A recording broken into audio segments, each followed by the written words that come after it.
Gece geç saatlerdi. Ama Gledwin henüz uyumamıştı. Kütüphanesinde, elinde prosuyla öylece oturuyordu. Batley ise, şöminenin hemen yanında uzanmıştı. Şömineden yükselen odun ateşi, bu büyük ve yüksek tavanlı odaya hafif, aromatik bir koku yayıyordu. Tek bir gümüş lambanın titrek ışığı, cilalı zeminde adeta dans ediyordu. Parkeler, karanlığın içine doğru uzanan siyah bir buz tabakası gibi geriye doğru akıyordu. Ağır kornişli kitaplıklar, yukarılara doğru yükseliyordu. Kitap rafları, üzerindeki ciltlerle birlikte, ışıktan uzaklaştıkça adeta sonsuz bir mesafeye uzanıyor ve gölgede kayboluyordu. Oda, tüm o sert sadeliğine rağmen, göz alıcı bir görkem havası taşıyordu. Evin sahibi Gledwin de tam bu parlak ışık çemberinin içinde oturmaktaydı.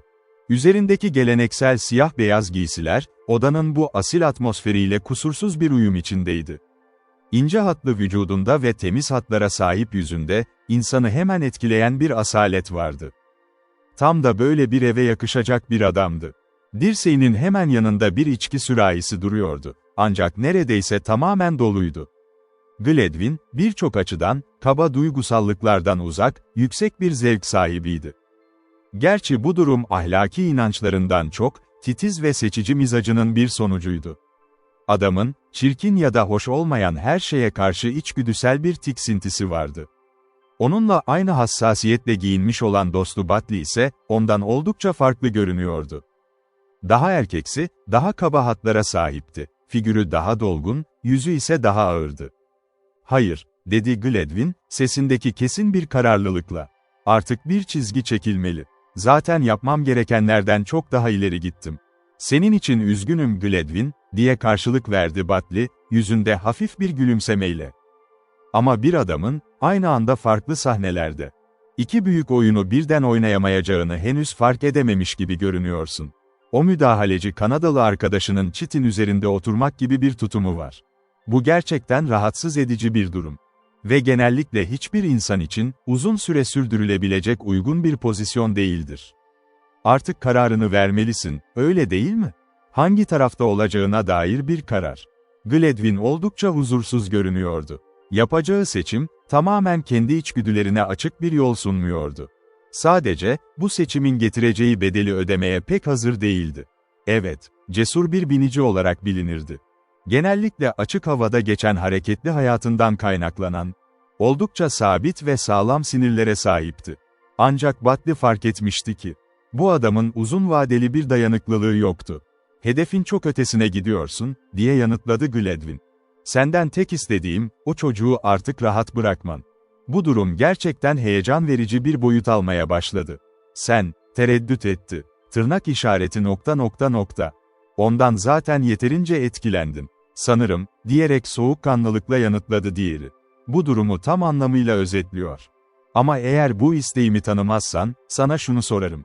Diyelim ki senin bu arzuna uymuyorum, o zaman ne olacak?" Gledwin elindeki proyu incelemeye başladı.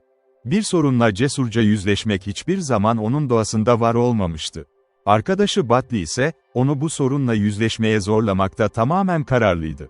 "Bunu senden sadece bir iyilik olarak istemiştim," dedi sonunda, sesi kısık çıkarak. "Hayır," diyerek düzeltti Batley. "Bunu bir iyilik olarak istediğini hiç sanmıyorum. İsteklerini oldukça efendis ve buyurgun bir tarzda ima ettin." Bu doğruydu. Gledwin, adamın gözlerindeki o soğuk gülümsemeyi gördüğünde içten içe acı çekti.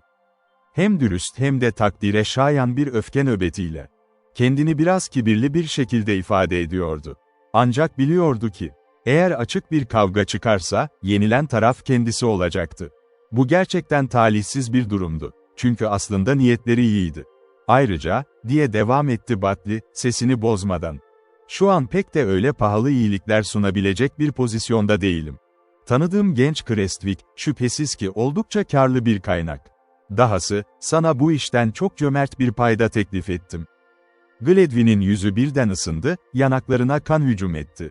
Bu acımasız çocuğa yem olmak için, en başından beri büyük bir isteksizlikle harekete geçmişti. Üstelik bu işten hiçbir fayda da sağlamamıştı, sadece ara sıra, kazara bazı eller önüne düşmüştü. Şimdi bu yağmayı paylaşma önerisi, onu derin bir tiksintiyle dolduruyordu. Butley'nin bunu sırf kendisini küçük düşürmek için yaptığını çok iyi biliyordu. "Büyük bir risk alıyorsun," diye devam etti Gladwin, sesini dikleştirerek. "Reşit olmayanların borçları konusunda çok ciddi yasalar var. Creswick henüz 21 yaşına gelmeden seninle iş yapmaya başladı ve hala mütevellilerinin kontrolü altında. Eğer bir gün sorun çıkarırsa, yürüttüğün bazı işlemlerin mahkemede düpedüz bir komplo gibi görüneceğini düşünüyorum. Ben adamımı çok iyi tanırım," dedi Butley, kendinden emin bir tavırla. "Siz insanlar, kendinizi mahkemelerde ifşa etmeden önce, yasa yoluyla iyi bir anlaşma yapmayı her zaman tercih edersiniz. Creswick bizden biri değil," diye itiraz etti Gladwin. "O zaman, bizden biri olarak kabul edilmeyi bu kadar arzular kılan şey ne? Emin ol, o senin gideceğinden bile çok daha ileriye gidecektir. Sürünün onurunu korumaya en istekli olanlar. Kesinlikle o gruba ait olmayan ama sonradan dahil olanlardır. Gözden kaçırdığın başka bir nokta daha var. Bir kişi tek başına komplo kuramaz. Yapılacak soruşturmalarda, belki de benim gizli ortaklarım hakkında konuşulabilir. Ama bu, şu an için çok da önemli bir mesele değil. Çünkü Bayan Creswick'in, kimsenin bu durumu sana işaret etmesine izin vermeyeceğini çok iyi biliyorum. Üstelik parası tamamen güvende. O, oldukça kendini beğenmiş bir genç hanım." Gladwin, oturduğu sandalyede keskin bir hareketle dikleşti. "Çok uzağa gitme Butley. Benim de katlanamayacağım şeyler var. O zaman o şeylerden kaçınmaya çalışacağız. Tek ihtiyacım, çocuğa bu evin kapılarını açmaya devam etmen ve bana asla engel olmaman. Görüyorsun ya, ben son derece mantıklı biriyim." Gladwin müdahale etmeye çalışmıştı ancak sonunda kendi yenilgisine boyun eğmek zorunda kaldı. Bu durum onun için son derece sinir bozucuydu. O böyle tereddütler içinde kıvranırken, Butley ona hoşgörülü ve eğlenen gözlerle bakıyordu. "Aramızda en başından beri tam anlamıyla dürüst olmaman gerçekten çok üzücü Gladwin. Bu dürüstlük seni tüm bu sorunlardan kurtarabilirdi," dedi, kelimeleri zamana yayarak. "Ben oldukça büyük olasılıkları göze alarak bir risk aldım. Bunu şimdi de, sonra da yapmak zorundayım. Ve kaybettiğim zaman, bedelini her zaman öderim. Ama eğer o paranın Bayan Gladwin'e gideceğini ve senin sadece araziyi alacağını bilseydim, seni asla desteklemezdim. Ve özellikle, kuzeninle birlikte Kanada'ya yelken açmadan kısa bir süre önce o son büyük krediyi sana asla vermezdim. Bunun körü körüne yapılan bir spekülasyon olduğunu sen de çok iyi biliyordun," diye çıkıştı Gladwin. "Ben sadece George'un karşı karşıya kaldığı riskin aynısından kaçtım. Onun benden daha uzun yaşayabileceğini düşündüm." "İşte tam bu noktada yanılıyorsun," diye itiraz etti Butley, kuru ve soğuk bir sesle. "Senin mizacını çok iyi biliyorum. Seni önlenebilir zorluklara sürükleyecek bir karakterin yok. Sonuçta sen başardın ve kuzenin öldü. Ama mülkiyete geçtiğinde, bana olan borcunu bir türlü ödeyemedin.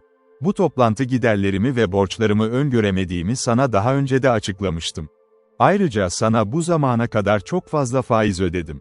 Bu ödemeler zaten gecikmişti," diye karşılık verdi Butley. "Kendini en iyisi iyice sıkıp, benden tamamen kurtulana kadar her şeyi reddetmeliydin. Ama bunu yapmaya kendini bir türlü zorlayamadın. Her şeye sahip olup da hiçbir şey olamayan insanları görmek gerçekten büyük bir yazık." Butley, masaya doğru sessizce yaklaştı ve lambayı eline aldı. Lamba oldukça ağırdı ve devasa gümüş bir sütunun üzerinde duruyordu. Onu başının üzerine kadar kaldırdı. Öyle ki, lambadan yayılan ışık bu görkemli odanın en uzak köşelerine kadar ulaştı. Sonra karanlığın ortasında hafifçe güldü ve lambayı tekrar yerine bıraktı. "Böyle asil bir yerin sahibi olmak ve bunun ima ettiği her şeyin tadını çıkarmak harika bir şey. Olmalı. Komşularının saygısı ve toplumdaki o kabul görmüş statünde dahil. Eğer bu saygıyı kaybetme riski olmasaydı, mali sıkıntılardan dolayı kuzeninin ölümü üzerine spekülasyon yaptığını herkes düşünürdü." Gladwin ani bir irkilme hareketi yaptı. Butley, yaptığı bu son hamlenin ve söylediği sözlerin ne kadar etkili olduğunu adamın yüzünden açıkça gördü. Sessizlik. "Seni bir zan altında bırakmak, saygınlığına gölge düşürmek için bu kadarı bile yeterli olur," diye devam etti Butley. "İnsanlar, senin en azından onu aç bırakmaya pek de istekli olmadığını düşünebilir. Ben paramı beklemek zorunda kaldım, üstelik faizleri de düzenli olarak ödenmedi. Eğer bu hesabı şimdi kapatamıyorsan, Creswick ile kendi bildiğim gibi ilgilenmem için bana tamamen serbest bir el bırakmanı rica etmek zorundayım. Karşılığında, eğer gerçekten gerekirse, seni makul şartlarda idare ederim. Ta ki sen Bayan Creswick veya parası olan başka bir zengin hanımla evlenene kadar. Genel olarak bakıldığında, Gladwin içten içe büyük bir rahatlamanın farkına vardı.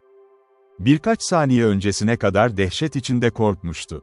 Eğer kendisine güvenmemek için çok iyi nedenleri olan Batley bile kuzeninin ölümüyle ilgili bu anlatımı kabul ettiyse, bu durum, başkalarının zihninde de büyük bir şüphe uyandırmamış demekti. Ancak Creswick'in kaderi artık ellerindeydi. Gladwin şu an bunun farkına varamasa da, bu onun hayatındaki en olaylı ve tehlikeli kararlardan biriydi. "İstediğiniz gibi olsun," diye yanıtladı, yavaşça ayağa kalkarak. "Çok geç oldu. Artık mumumu alıp odama gidiyorum." Ağır adımlarla odadan çıktı. Batley ise yüzünde karanlık bir gülümsemeyle onu arkasından izledi. 1-2 gün sonra, Lisle, Gladwin'in geniş ve yeşil çimenliğinde duruyordu. Gladwin komşularını ve arkadaşlarını her zamanki gevşek tavrıyla ağırlamıştı. Aslında onun tüm arkadaşlarını onayladığı pek söylenemezdi. Ancak adamın insanları memnun etme yeteneği yüksekti. Annesi de bilinçsizce bir çaba göstererek, gelen her misafirde bir tılsım, bir sıcaklık bulmaya çalışıyordu. Gladwin nadiren esprili şeyler söylerdi. Ama asla kötü ya da kırıcı bir sözde konuşmazdı. Bazen, içinde hafif bir anlama eksikliği gizlese de, insanları her zaman hazır bir sempatiyle dinlemeyi bilirdi. Lisle, bu sakin ve son derece zarif hanımefendiye karşı derin bir saygı duyuyordu. Gerçi ondan sadece 1 ya da 2 sıcak gülümseme almış, birkaç hoş kelime işitmişti. Yine de ara sıra onu ziyaret etmekten keyif alıyordu. Bu evde karşılaştığı arkadaşlıklar ve insan ilişkileri onun ilgisini çekiyordu. Burası onun için üzerinde çalışmaya değer bir yerdi. İçinde garip bir his vardı. Adeta yakında başrol oyuncusu olarak çağrılabileceği büyük bir dramanın ön aşamalarını ve provalarını izliyor gibiydi. Üstelik Liesl'ın, Gladwin'i yakından izlemek için kendince çok geçerli sebepleri vardı. Bu sahne, zamanının büyük bir kısmını vahşi doğada geçiren bir adam için son derece cazipti. Güneşin altında uzanan geniş bir alan, aralarına tenis ağları gerilmiş yeşil bir çimenlik. Bir tarafta koyu renkli köknar ağaçları yükseliyordu. Arka planda ise, uzaklara doğru uzanan ve üzeri eterik bir sisle gölgelenmiş kahverengi bir bozkırlık alan göze çarpıyordu. Bir grup genç erkek ve kadın, şık giysileriyle ağların etrafında neşeyle meşguldü. Diğerleri ise flanel kıyafetleri ve hafif elbiseleriyle çimenlerin üzerinde bir oraya bir buraya yürüyordu. Birkaç kişi daha, büyük bir sedir ağacının gölgesine yayılmış çay masasının etrafında toplanmıştı.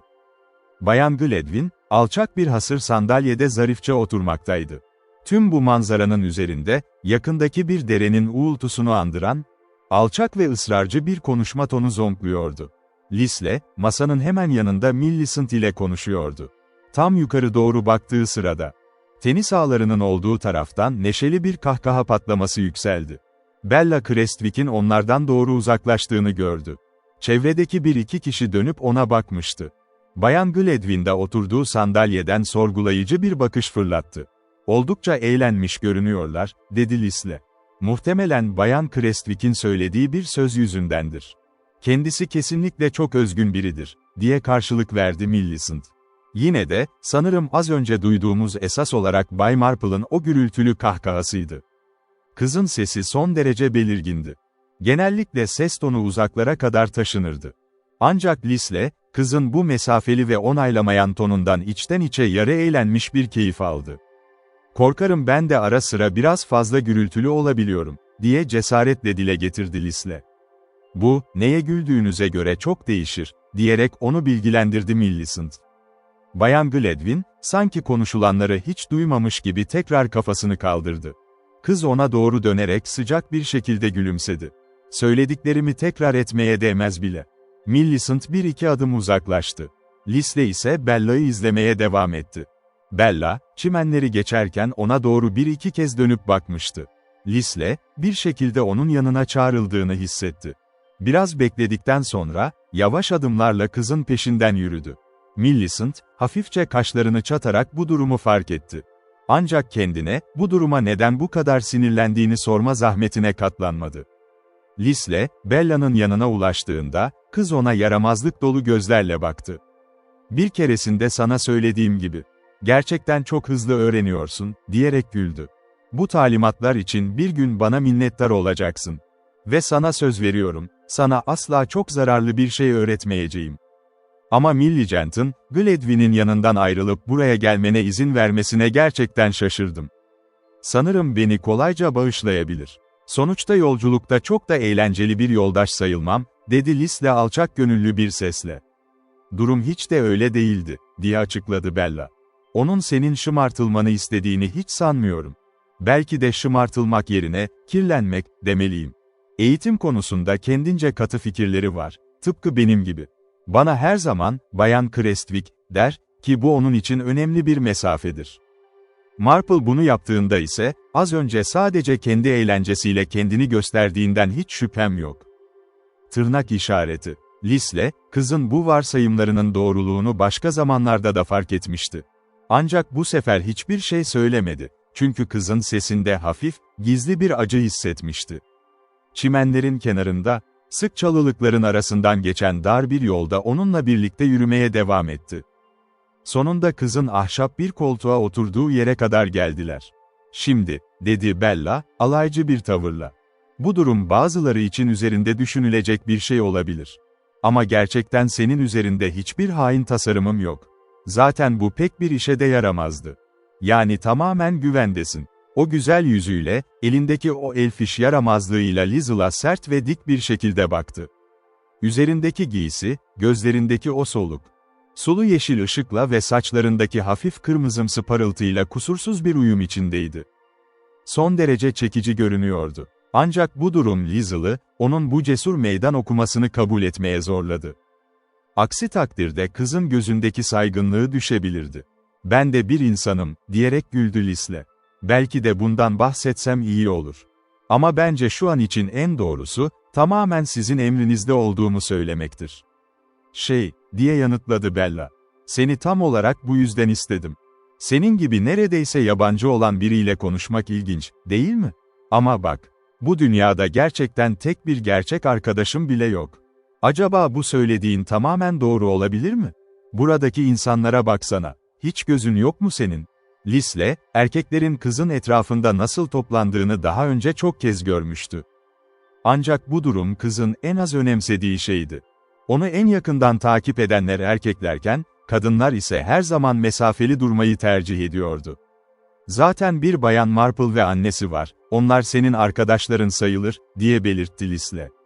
"Aynen öyle. Flo ve ben aynı sınıftayız, aynı dövüşün içindeyiz. Ama bu durum her zaman karşılıklı bir takdir veya destek getirmiyor. Elbette Bayan Marple, kendi kızının büyük bir partizanı olsa da, bazı açılardan birlikte durmamız ikimizin de işine geliyor. Ama seni buraya şikayetlerimi dinlemen için getirmedim. Seni buraya çağırdım, çünkü şu çevre içinde gerçekten güvenebileceğim tek adam sen oldun." Lisle bu sözler karşısında biraz utanmış göründü. Ancak bir şey söylemeden sadece başını hafifçe eğmekle yetindi. "Yine o aptal kardeşim yüzünden," diye devam etti Bella, içini çekerek. "Şimdi ne yapıyor? En kötüsü de, şu an yapmayı ciddi düşündüğü şey. Birilerinin onu, borsada zengin olmanın çok kolay olduğuna ve kendisinin başarılı bir spekülatör olmak için gerekli tüm özelliklere sahip olduğuna inandırmış olması. Kart oyunlarına ve yarış çimlerine katlanmak zorunda kaldım. Sonuçta, en azından onlara harcadığı paranın karşılığında az çok bir şeyler alıyordu. Ama bu son çılgınlığı tam bir felaketle sonuçlanabilir. Peki bu finansal dahi olma fikrini nereden kapmış? Senden olmadığı kesin." "Hayır," dedi Bella, son derece ciddi bir ses tonuyla. "Ben onun kız kardeşiyim ve benim gibi birinin onu böyle tehlikeli bir hayale teşvik etmesi pek olası değil. Batley'nin bu fikri onun zihnine sokmak için çok fazla zorlandığını sanmıyorum." İfadesi aniden, keskin bir nefretle değişti. "O adamdan ne kadar çok nefret ediyorum bir bilsen." Lisle, kızın yüzündeki bu ifadeye derin bir sempatiyle baktı. Yeterli imkanı ve sermayesi yoksa, bir insanın spekülasyon yaparak zor duruma düşmesi oldukça kolaydır. Ama anladığım kadarıyla, Bella, elini kaldırarak sert bir işaretle onun sözünü kesti. Jim para kazanıyor. Şu an oldukça iyi bir harçlığımız var. Ama mülkiyeti tam olarak ele geçirmesine neredeyse 2 yıl var. Onun bu işe adil ve temiz bir şekilde başlamasını, belki bu süreçte biraz akıllanmasını istemiştim. Ama öğrenemedi. Şu an borçlar ve bir türlü kurtulamadığı ortaklar altında ezildiğini fark ettim. Ve şu anda Batley, ona aşırı yüksek faizlerle borç para veriyor. Ona yalvardım, istedim. Adeta bir fırtına gibi estirdim ve yüzüne karşı tüm açık gerçekleri söyledim. Ama hiçbiri en ufak bir işe yaramadı. Anlıyorum, dedi Lisle, durumu kafasında tartarak. Peki onu neden buradan uzaklaştırmıyorsun? Gelmeyecek ki. Onu burada tek başına terk edip gitsem, durum onun için çok daha kötü olurdu. Peki Gladwin'in, Batley gibi bir adama neden bu kadar tahammül ettiğini biliyor musun? Bilmiyorum ve bundan hiç hoşlanmıyorum. Bella, keskin bir hareketle başını kaldırdı. Bunun konumuzla ne ilgisi var ki? Lisle, bu durumun aslında konunun tam kalbi olduğunu düşünüyordu. Çünkü Gladwin'in yardımı ve ev sahipliği olmasaydı, Batley bu çocukla bu kadar kolay görüşemezdi. Peki, diye karşılık verdi Lisle. O halde tam olarak ne yapmamı istersin? Buna cevap vermek gerçekten çok zor. Çünkü Jim oldukça inatçıdır ve dışarıdan gelen tavsiyelerden her zaman nefret eder. Yine de, eğer bir şansını bulup onunla konuşabilirsen, senin görüşlerine karşı içten içe bir saygı duymaya başladığını biliyorum. Bu gerçekten tatmin edici, dedi Lisle, kuru bir tebessümle. Çünkü hatırlarsan, ilk başlarda beni her fırsatta küçümsemeye oldukça meyilliydi. Bella çaresizce ellerini iki yana açtı. Sen çok büyük birisin Lisle, böyle şeyleri umursamazsın.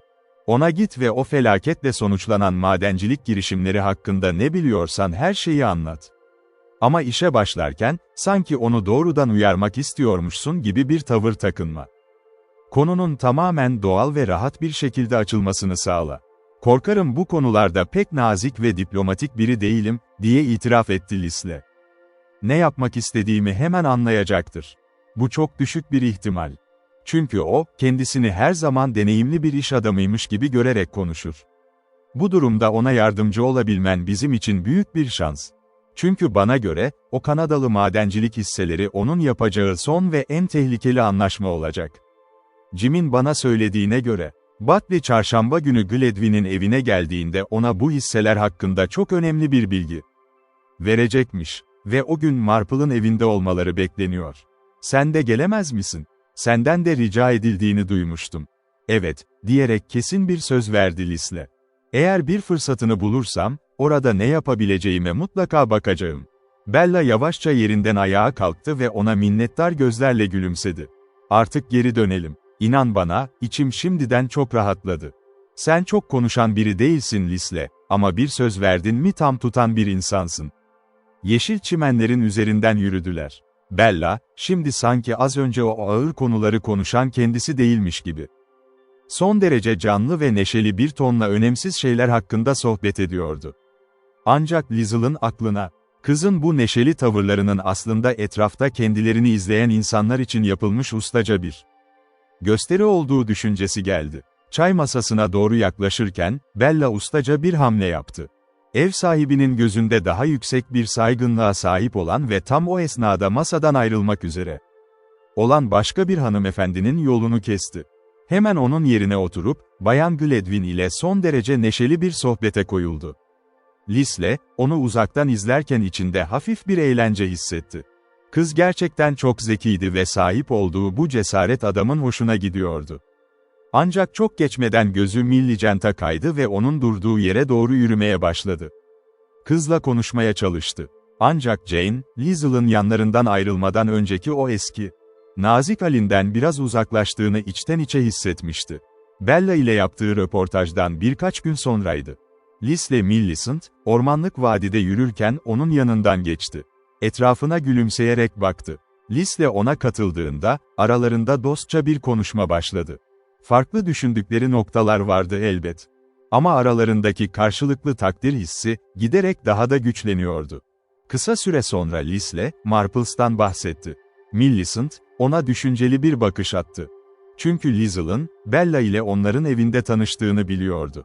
Bu insanları epeyce görmüşsünüz. Bir şekilde ya da başka bir şekilde, dedi. Bu insanlar mı? Onlara karşı biraz önyargılı değil misiniz? Sanırım öyleyim, diye itiraf etti Millicent. O zaman, bana sebebini söylemez misiniz? Demek istediğim, bu durum dışarıdan biri için her zaman net değildir. Bilinçli olmaya çalışacağım. Aslında Marple'ın temsil ettiği şeye pek itiraz etmiyorum. Benim de kendi hayatımda davrandığım gibi, yani, modern seviyeye eğilim. Her zamanki gibi karmaşık. Kız, yüzünde hafif ve neşeli bir sabırsızlık gösterdi. Bu açıklamayı pek vermek istemedi. Aslında bu onun içgüdülerine aykırıydı.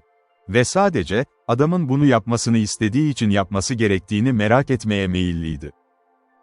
Dedi kız, feodal sistem ölmedi.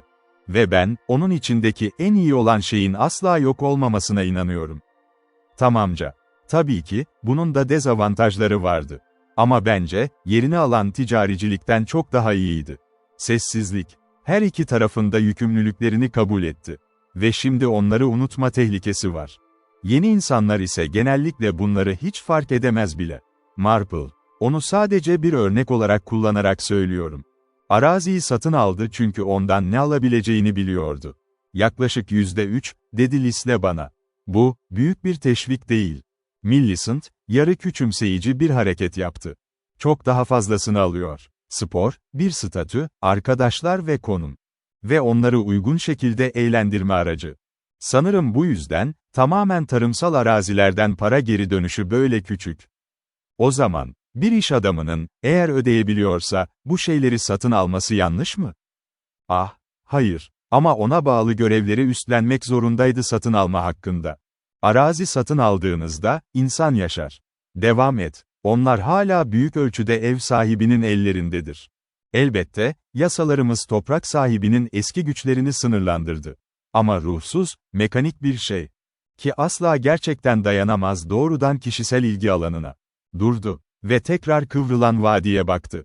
Burada, orada, pürüzsüz otlaklar kendisini kapatan eğimlere doğru tırmanıyordu. Ama bir kısmı, güçlü ve hala neredeyse yeşil meşelerle kaplıydı. Bunların ötesinde ise kayınlar. Kahverengi tonlarda ve kızıl renklerde parlıyordu. Sulu ladalar ve gümüş köknarların loş yaprakları arasında. Bilgelik, toprağa sevgi ve benzeri şeyler gerekir. Bununla yaşıyor, belki de en çok sabır, diye devam etti. Bu ormanlar bir örnek. Öyle değiller. Ormanlarınız gibi doğal değiller. Her ağaç dikkatle hazırlanmış, dikildi ve büyüdükçe genç sığınma. Etrafındaki tahta dikkatlice inceltilmiş gibiydi. O zaman sandıklar boyut kazandı ve seçim yapmak gerekiyordu. Bakım ve kes. Meşelerle bu nesillerin işi. Büyük torunlar için dikme ve en net şekilde önerilen nokta, sürekliliktir. Erkekler arasında olması gereken ilgi çekici bir şey. Kürek ve balta, sahip olup plan yapan adamlar. 3. ve 4. nesil görevi tamamlamalı. Karşılıklı hoşgörü ve bağımlılık, nesilden nesle aktarılır. Lisle, onun meraklı bir şekilde kıpırdadığını fark etti. Onu dinlerken duygularını duydu. Uzun boylu ve zarif orantılıydı. Sakin ve zarif bir onurla donatılmıştı. Yine de, diye düşündü. Bu da uygun, neşeli ve erkil bir doğaya sahipti. Bu kız da, sevdiği toprağın en güzel ve en değerli ürünlerinden biriydi. Gledwin mülkünün birçok açıdan yazık olması sana gelmedi, diye gözlemledi. İfadesi değişti ve o, bir elini açtı küçümseyici bir şekilde. Bu da benim bir hatam.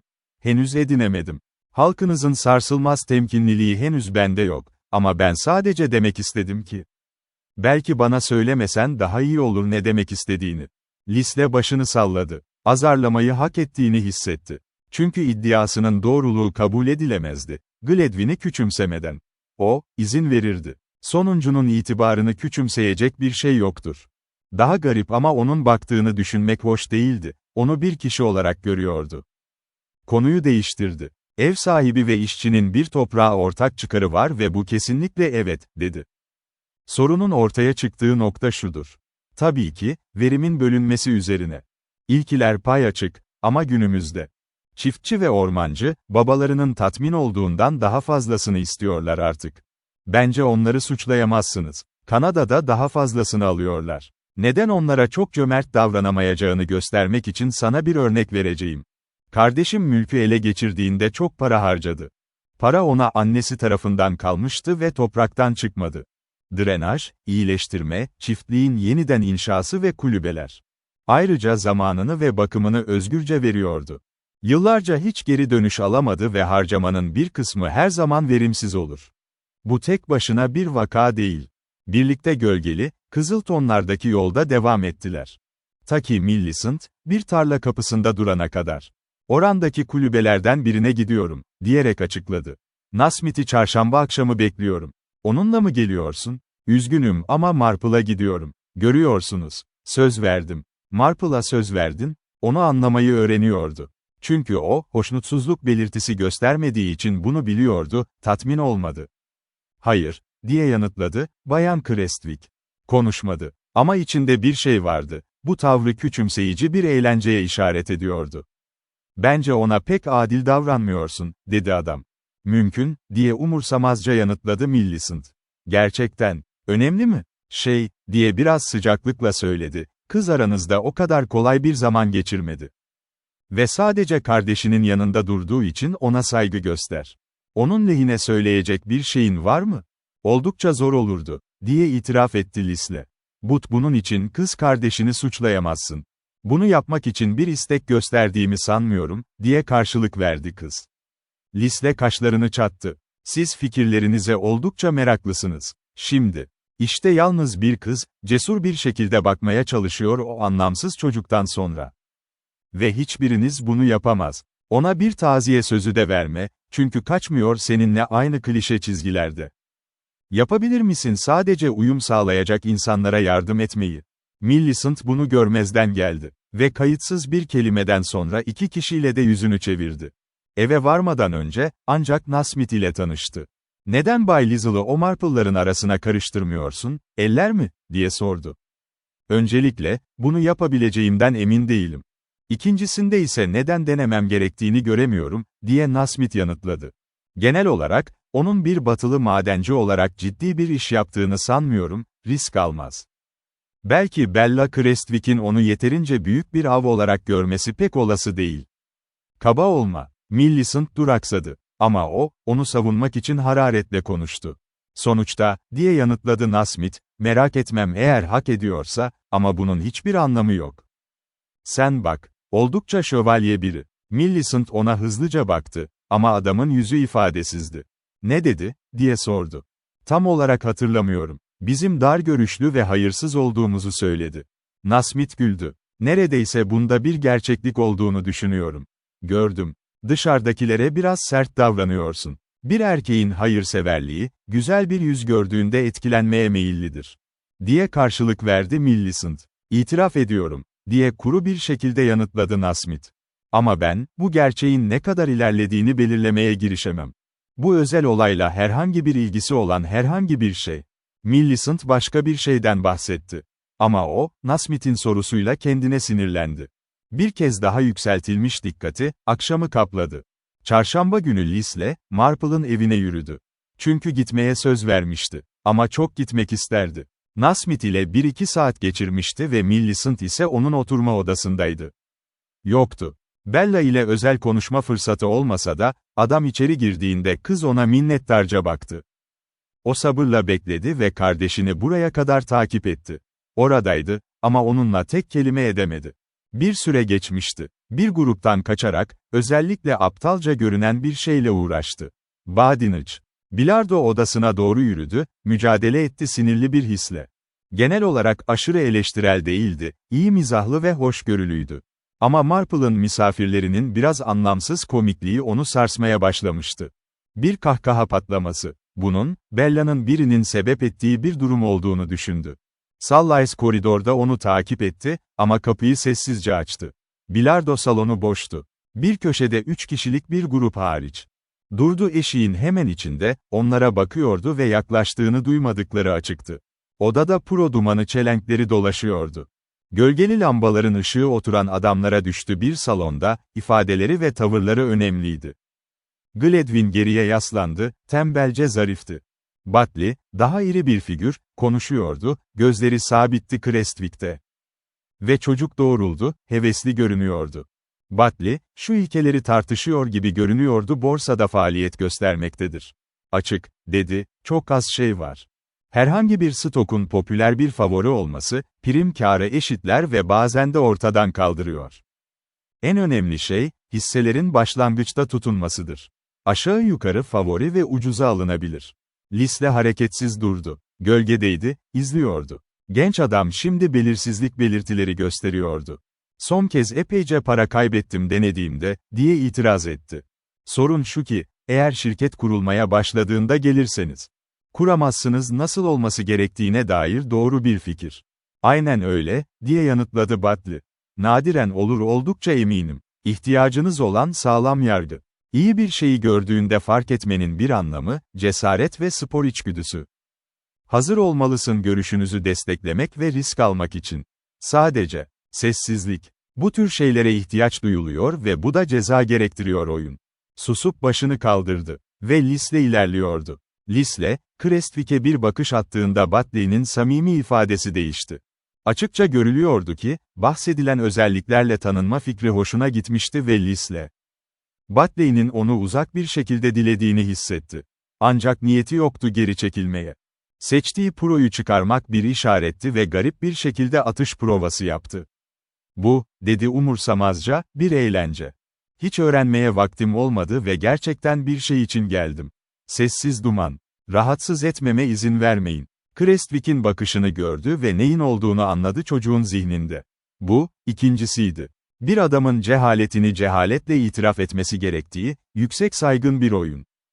Ancak Batley, bunu fark etti, ispatlayıcının kalmayı amaçladığı istilayı, saldırı yaptı. Ve alçak bir sesle konuşsa da Lisle, yorumlarının bir kısmını yakaladı. Crestwick'in kendine olan ham inancını zekice kullanıyordu. Bu, Kanadalıyı öfkeye getirdi. Ancak bu karar, Gledwin'e değil, onun arkadaşına yönelmişti. Bazıları için Batley olduğunu düşündü.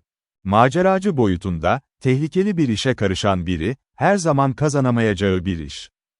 Ve bazı arzu edilen nitelikler vardı onda. İyi mizah, cömertlik, soğukkanlılık ve cesaret. İyi yetiştirilmiş beyefendi. Yem olarak hizmet verdi ama bunların hiçbirine sahip değildi kurtarıcı özellikler olarak. Onun rolü sadece iğrençti. Cilalı olmasının altında sadece acımasızlık vardı, dış cephesinde. Gerçekten umut verici görünüyor, diye duydu Lisle Crestwick'in dediğini. Beni buna oldukça ikna ettin. Yanlış gitmez. Ciddi bir risk göremiyorum, diye ilan etti Batley.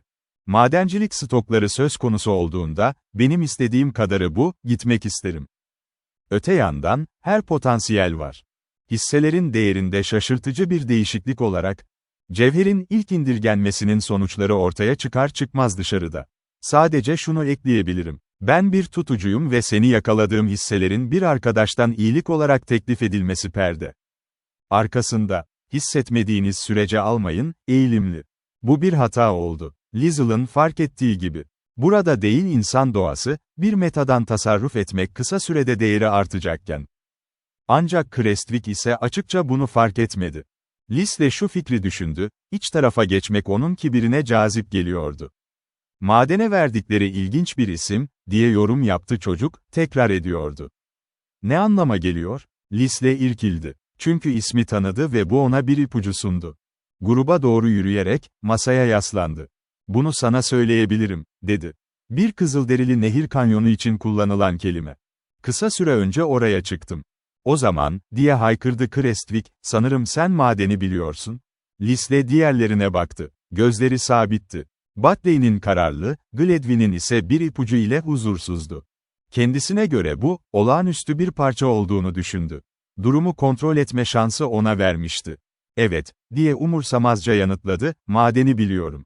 Hisse almayı düşünüyorum, dedi Crestwick ona. Dedi Lisle, bu akıllıca olmaz. Gledwin koltuğunda daha da geriye yaslandı. Sanki tartışmadan kendini uzaklaştırdı, ki bu tartışma Kanadalı'nın ondan beklediği şeydi. Ama Batley, daha kararlı olan, mücadele gösterdi. Onun görünüşü agresifleşti, yüzü sertleşti ve gözlerinde bir çıtırtı vardı. Ciddi bir iddiada bulundunuz, oldukça şaşırtıcı bir şekilde, Bay Lisle. Çünkü ilgim var söz konusu şirketle. Açıklamanızı istemem gerek. O zaman ilgini bırakmanı tavsiye ederim mümkün olan en kısa sürede. Yani, satmadığınız sürece Crestwick'e gönderdim, o da benim arkadaşım. Butley'nin yüzü kızarmaya başladı. Ve Lisle, bir ayak sesi üzerine etrafına bakındı. Marple'ı ayakta gördü, bir iki adım uzakta. Titiz, telaşlı biriydi ve elini kaldırarak alaycı bir şekilde gösterdi. Bu son çağrı mıydı, yoksa tam anlamıyla bir şey miydi, Lisle, diye sordu. Butley, destek istercesine Gladwin'e döndü ve sonuncusu en iyi havasını aldı. Bence bu konuda tek bir görüş olabilir diye ilan etti. Liesl'ın gözleri bir eğlenceyle parladı. Öfkesinden daha güçlüydü bu his. O Gladwin. Bu ciddi kararın herhangi bir belirgin etkisi onu gıdıklıyordu. Peki, diye yanıtladı, ne yapacağımı söyleyeceğim. Dedim ki, eğer hissem olsaydı verirdim onları, kayıt yapacak herkese gönderirler. Sahibi, bir sonraki arama yapılmadan önce. Uzun süre çare olmayacağını anladım bu sırada, Crestwick araya girdi. O zaman bunu söyleyen kişi yanlış bilgilendirilmiş olmalı, Lisle tekrar katıldı. Onuruma şüphe mi düşürüyorsun? Butley savaşçı bir sesle sordu. Sanmıyorum. Neyse, yeter ki yapmasan, önerimi ekart edin. Yine de gitmeye hazırım. Memnun oldu ve bu konuyu belirledi. Anlıyor gibi görünüyor bu hassas meseleler. Marple, endişeli ve kararsız görünerek içeri girdi. Gladwin cevap verme fırsatı bulamadan. Madencilik hakkında çok şey biliyor musun, Lisle? Lisle güldü. Bir şeyler öğrenme fırsatlarım oldu. Arayıcı, alüvyal taleplerin konumlandırıcısı ve bir veya iki nispeten başarılı şirkete ilgisi olan biri olarak. Öne eğildi ve Crestwick'in omzuna dokundu. Hadi Jim, sana bir iki detay vereceğim, bu seni kararlandırmalı. Biraz şaşkınlıkla, çocuk ayağa kalktı ve oldukça utangaç bir şekilde onu takip etti. Garip bir durum vardı. Ayrıldıktan sonra birkaç saniye sessizlik oldu odada. Sonra Marple misafirlerine döndü. Liesl'ın haklı olup olmadığını söyleyemem ya da olmasın, diye başladı. Ama üzgünüm ki, böyle bir şey benim evimde yaşandı. Ben de öyleyim, dedi Gladwin nazik bir küçümsemeyle. Tabii ki, bariz bir çözüm var. Marple ellerini alaycı bir şekilde kaldırdı. Hoşlanıyordu Liesl'dan. Ve Gladwin seçkin bir konuktu. Butley, şaşkınlığını eğlenceli buluyordu. Bence yapabileceğimiz tek şey, maddeyi düşürmek, diye önerdi. Bu adamlar, vahşi doğaları gereği ilkeldir. Çok fazla şey beklemek olmaz onlardan. Doğru duygu veya ifade hassasiyeti aradığımız, aramızda olan şeyler, onların safında pek değil. Marple yumuşatıldı ve Butley'nin yeni bir oyunu denemeleri yönündeki önerisine katıldı. Bu arada Crestwick etrafına baktı. Koridorda ilerlerken arkadaştılar artık. Sanırım sana biraz teşekkür borçluyum, diye itiraf etti. Butley'i nasıl önlediğini beğendim. Sanırım o başta vahşileşmek için tasarlanmıştı. Ve ben yapmazdım. Gladwin'i çekmeye istekliydiniz, sizin de yaptığınız gibi. Öyle bir bakışla seni ezmenin bir yolu vardı onda. Bu sadece hak ettiğinin bir işareti, Lisle güldü. Çok fazla şeyi hafife alıyorsun bu ülkede.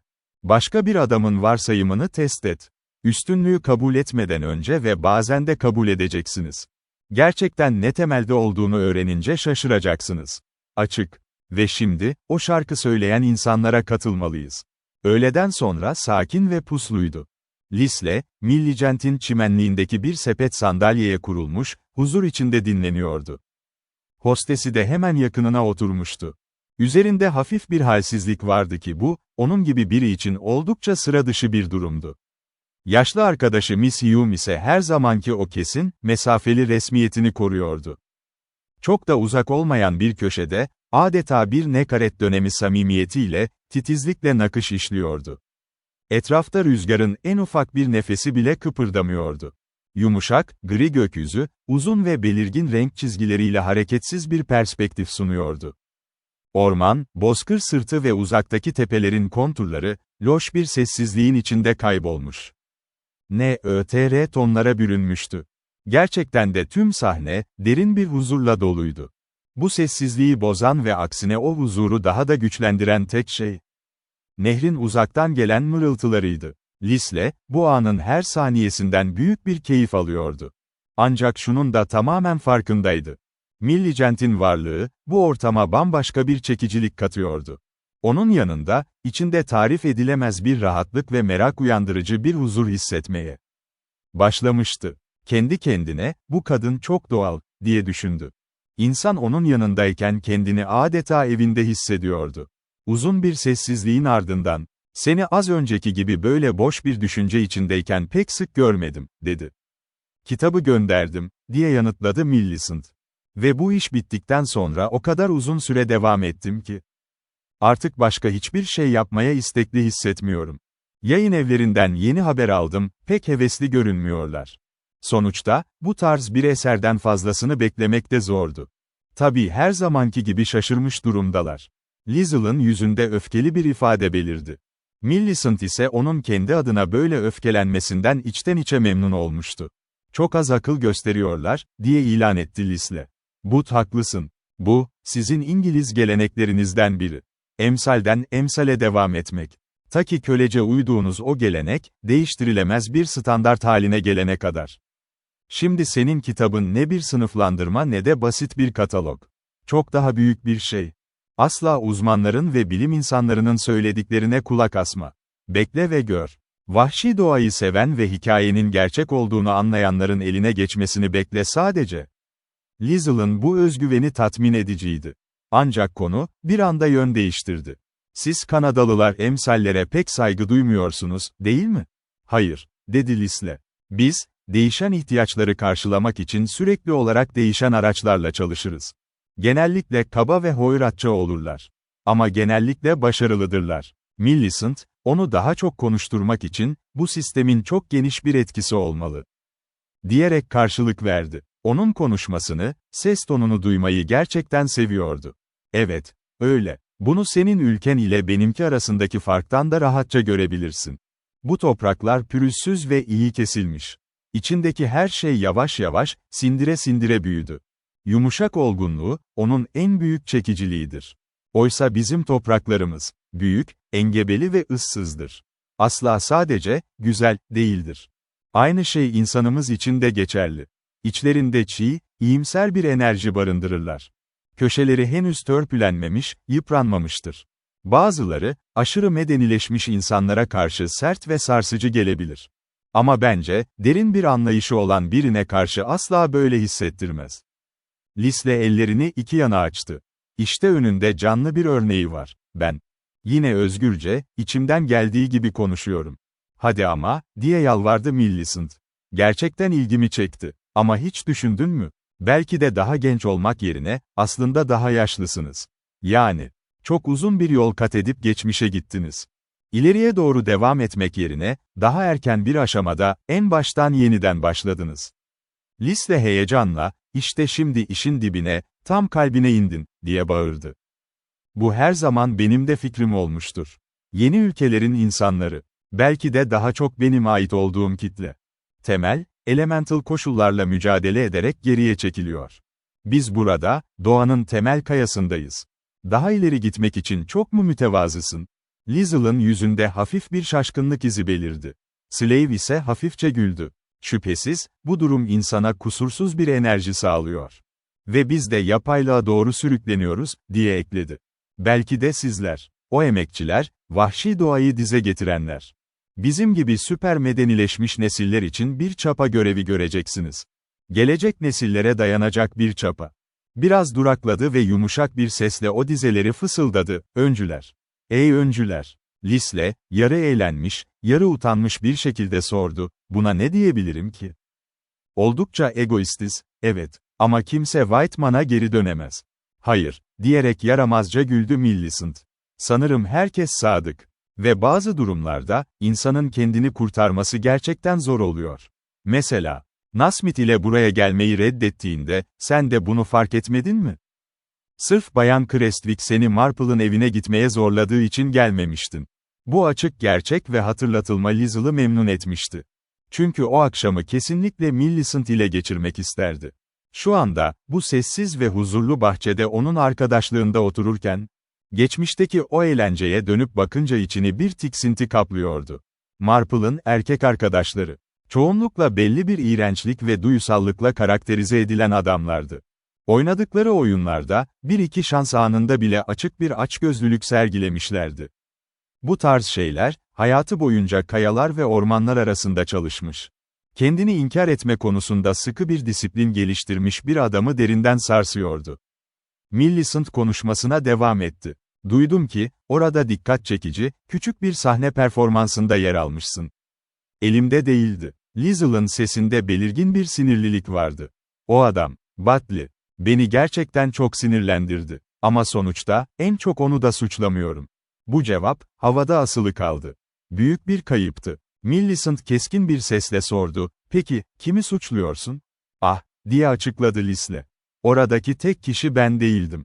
Olay zaten çoktan başlamıştı ve ben en başında orada bile değildim. Birinin o adamı mutlaka durdurması gerekiyordu. Crestwick'e karşı yürütmeye çalıştıkları o hisse oyunları da hiçbir işe yaramadı zaten. O zaman Bartley, o aptal çocuğa değersiz, tamamen boş paylaşımlar satmak istedi. Ve işin içinde başka insanlar da vardı, öyle mi? Leslie, Gladwin'in de bu süreci bir ölçüde kabul ederek izlediğini ona söylemeyecekti. Sessiz kalmayı tercih etti. Söylediklerinden yola çıkarak, onunla ilgili her şeyi zaten bildiğini sanıyordum. Diye yanıt verdi sadece. Hayır, dedi Millicent. Gerçeğin ne olduğundan şüpheleniyordu ama Liesl'dan kesin bir şey koparmanın ne kadar zor olacağını da çok iyi görüyordu. Sadece Bartley ile aranda bir tür sürtüşme, bir karşılaşma yaşandığını duymuştum. Ama, neden en kötüsünün olmadığını ima ettin? Çünkü o sadece kendi içgüdülerine göre hareket ediyordu. Ondan başka bir şey bekleyemezsiniz zaten. Yani imanız şu ki, kendisi, aslında çok daha farklı türden. Durumun bilincinde olması gereken insanlar tarafından gizlice destekleniyordu. Millicent, bu konuda Liesl'ın daha fazla üzerine gitmedi. Onun bu ketum tavrına ve asaletine içten içe büyük bir saygı duydu. Yine de merakına yenik düşerek sordu. Seni harekete geçiren şey sadece Bartley'e karşı duyduğun bir düşmanlık mıydı? Hayır, diye açıkça itiraf etti Leslie. O genç Crestwick'i adamın pençesinden kurtarmak istedim. Onun için endişelenmeye değer mi, emin değilim. Ama kız kardeşi için gerçekten çok üzülüyorum. Daha önce de söylediğim gibi, hayat yolunda bazı güzel şeyler ona sadık kalıyor. Millicent, bu şövalyece duygunun hakkını Liesl'a teslim etti. Ama içten içe yine de huzursuzdu. Merak ediyordu. Liesl'ın gerçekten değer verdiği tek şey, o kız mıydı? Uzak ve umursamaz bir tavırla, bu kesinlikle onun lehine bir durum, diye yorum yaptı. Leslie cevap vermedi. Ardından, önemsiz başka konular hakkında konuşmaya başladılar. Ancak Leslie, artık Millicent'in tarzında hafif bir kısıtlama, bir soğukluk olduğunun farkındaydı. Bu yüzden genel olarak oradan ayrıldığında memnun oldu. Keskin ve hızlı bir zekaya sahipti. Millicent'in, Clarence'ın Marple'ın evindeki olayda oynadığı rolü onaylamadığını tahmin etmişti. Bu durum, kendi şüpheleriyle de örtüşüyor ve onu içten içe rahatsız ediyordu. Clarence'a karşı derin bir şefkat besliyordu. Ve annesinin de daha önce önerdiği gibi, eğer günün birinde onunla evlenirse, kendi etkisinin onu ne kadar sınırlandırıp koruyabileceğini merak ediyordu. Başka bir nokta daha onu huzursuz etmekteydi. Bella Crestwick, sahaya karşı cesurca bir oyun oynuyordu. Kanadalıyı uyandırmak. Clarence'a ciddi bir rakibi olduğunu göstermek için onu bir piyon gibi kullanıyordu. Bunu düşünmek bile içindeki öfkeyi körükledi. Bella, Liesl'a asla böyle davranmamalıydı. Yarım saat boyunca öylece oturduktan sonra, sabırsız ve ani bir hareketle ayağa kalktı.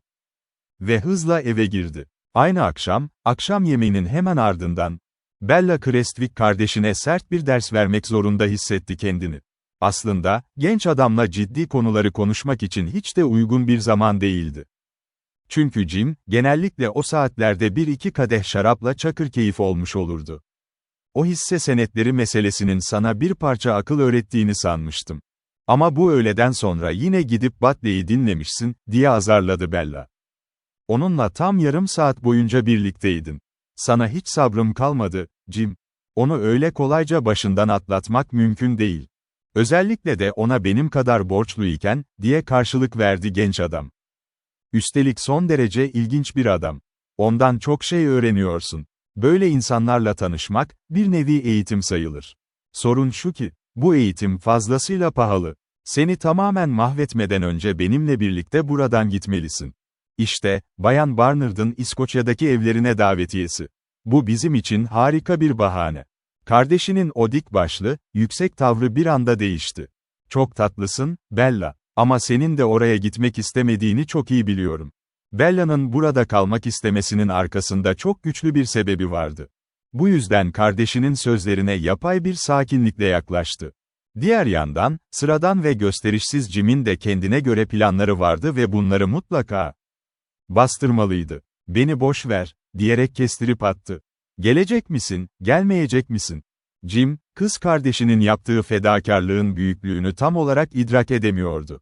Yine de, bu İskoçya planına kesinlikle dahil olmamaya çoktan karar vermişti. "Hayır," dedi saf bir özgüvenle. "Ben kaçacak bir adam değilim. Ama o adamın üzerinde gözümü çok dikkatli tutacağıma söz veriyorum. Biliyorsun, onun tüm planları o madencilik hisseleriyle aynı sınıfta değil." Bella iyice sinirlendi. Kardeşinin yüzüne, onun hakkında bazı çıplak ve acı gerçekleri bir vurdu. Ancak bu, işleri düzeltmeye yetmedi. Sonunda Jim, oldukça incinmiş ama sergilediği bu sert duruştan genel olarak memnun bir şekilde odadan çekildi. Bella kendini yapayalnız, üzgün ve neredeyse tamamen çaresiz hissediyordu. Sürekli gidip Liesl'dan yardım isteyemezdi. Önünde açık görünen tek bir yol daha vardı ama o yola başvurmaktan da şiddetle çekiniyordu. Yine de, o yanlış yola düşen çocuğa duyduğu derin sevgi, onu kurtarmak için başka bir şeyler yapmaya zorluyordu. Ve birkaç gün sonra, beklediği o fırsatı nihayet yakaladı.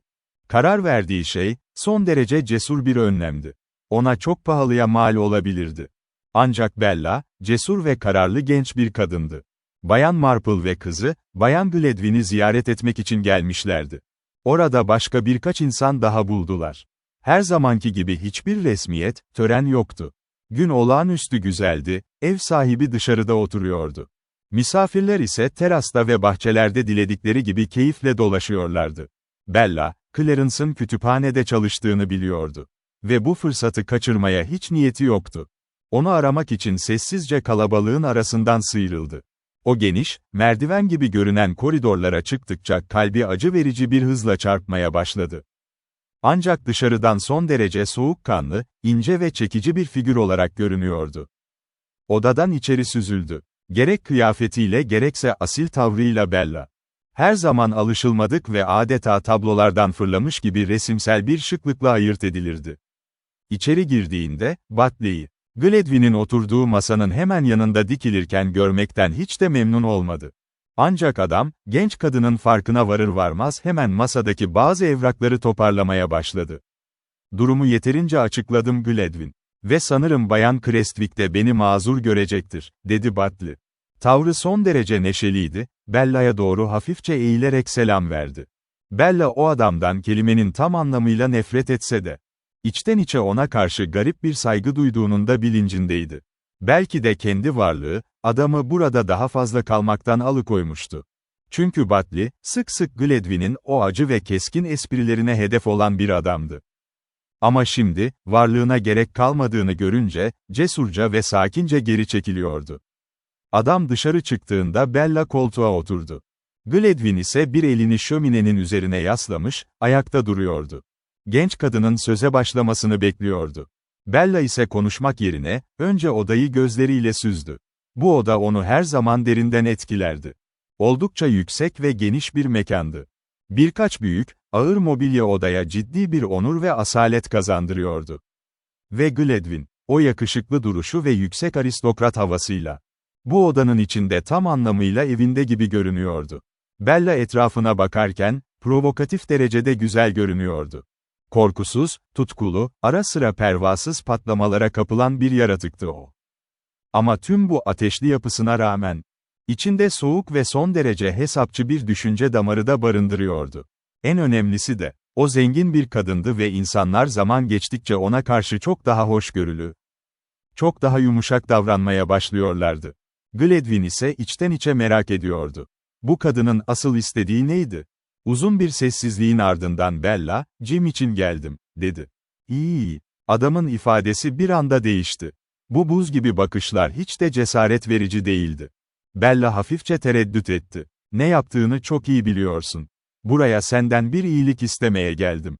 Gladwin, konunun özünden kaçmaya çalışarak, ortada endişe verici hiçbir şey yok, dedi. Bence Jim, yaşıtlarının çoğundan çok da farklı bir çocuk değil. Belki de. Kendi kararlarını vermesi, kafasının dikine gitmesi onun için en iyisidir. Hayır, diye kararlı bir şekilde yanıtladı Bella. Bu tempo onun için çok fazla hızlı, çok sıcak.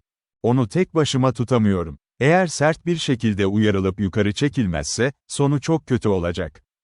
Bunu sen de benim kadar iyi biliyorsun. İçindeki öfke aniden Gladwin'e döndü. Bu çıkış, yanaklarına ince, pembe bir parıltı getirmişti. Duruşundaki o yarı otoriter, asil onur. Gladwin'i derinden etkiledi. Ama adam aynı zamanda kendinden hafif bir utanç duydu. Sessiz, mesafeli bir ses tonuyla sordu, "Peki, istediğin o iyilik nedir? Sen bir sporcusun ve senin türünde bir adam, böyle bir durumda arkasını dönmemeli. Önceden, koşulsuz olarak bir söz vermeni istiyorum." Jim bir girişimde bulunduğunda, onun zarar görmeyeceğinden kesin olarak emin olamaz mısın? Gladwin, kadına doğru hafifçe eğilerek, "Risk alıyorsun, Bella," diye yanıtladı. "Gerçekten takdire şayansın. Yine de görüyorsun ya, ben bu konularda ya çok daha temkinliyim ya da senin kadar cesur değilim." Bella büyük bir hayal kırıklığına uğramıştı. Geleceğe dair pek çok güzel şeyin, Gladwin'in bu isteğe vereceği cevaba bağlı olduğunu çok iyi biliyordu. İçindeki o gücün ya da zayıflığın kanıtlanacağı bu andan geri adım atmak, onu küçültecekti. Adam geri çekiliyordu. Ve Bella, biraz da açıkça onu yakalamaya, kendine bağlamaya çalışmıştı. Onun kendisine sunabileceği o toplumsal pozisyonu, gücü çok özlüyordu. Onunla evlenir, onun asil evine kraliçe olurdu. Ama şu an, tüm bu geleceğini ve başarısını, sırf kardeşinin refahı için riske atmaya tamamen hazırdı. "Batley'e açıkça söylemeni istiyorum," dedi Bella. "Kendi sınırını bilsin ve o pis ellerini Jim'in üzerinden tamamen çeksin." Gladwin bu sert çıkış karşısında irkildi.